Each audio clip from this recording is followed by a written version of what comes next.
amashomero gatungire obuhwezi na Kasana 1 Primary School, Mukinga Primary School, Bugongi Secondary School, Motojo Primary School hamwe na Kabohe Secondary School. Asazire muna munonga kwenda kukwatira amashomero abo kwa amashomero ngo kutumanya kwena gakaba affected by COVID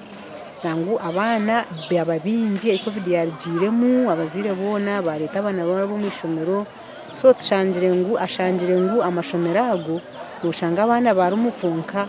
kandi bizimbe mwe btatandarize nangu na nekiro cyombe kirete standardize. Buri shomero ribiri nirutunga eshaho 20 za seminti hamwe n'erange kurga uwo munyishengerokazi ahabwa Sheema District Honorable Rosemary Nyakikongoro. Yes, namazima nko muzire nobona bune gushashura fees kunkanya karo umwana yashemerirwe ni nko muzire kandi no izogirota no izoshemerwa n'ikintu cyurungi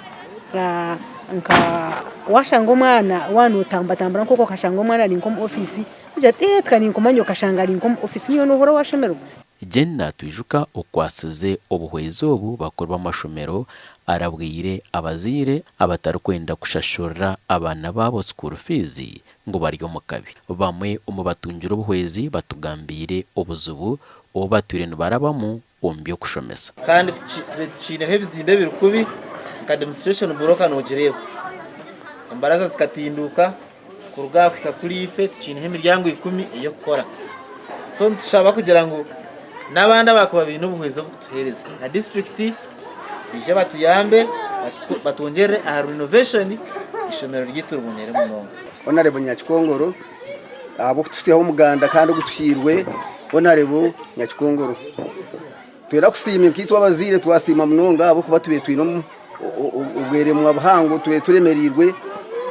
tweremerirwe classes zezo kubazigamba classes zina standardize kandi karase ndizo nefutera plaster so yatkorera ikintu cyango itukabazire twenda kumusima mugende political assistant utsimire Honorable abo muganda gw'umuhango kandi ko gutura ntumwesiga buzima nawe no manyana OB wa na OG waha mwe no muganda gw'yatani twabura twashemererwa. Bamwe umubebembezi ba Sheema bashabira umunyishengerokazi kutekateka munonga aha amashomero go mu byaro. Siminte mbangwa ka beika keyongeraho kandi twamusima abo kugira ngo yimuka yatwataraho kandi nyongera kumushaba abo kwatikinaga n'amashomero go kwataraho agakirukubi Nkanyakabungo Primary School ukirukubi munonga nayo twenda kwija kuyimuka kandi Honorable Nyakikongoro twimukire oyongera kumutwatire. Bakuru b'amashomero n'abeji borekero kusima bari kugira ngo babire baruhiriye no kushomera umucucu hamwe n'umbyombeko ebero kwenda kugwa. Honorable Member of Parliament Madam Nyakikongoro Rosemary abo kutereza cement 30 nintekateka ngo ezenshaho niza kutumarira program itubetu ino kuplastaringa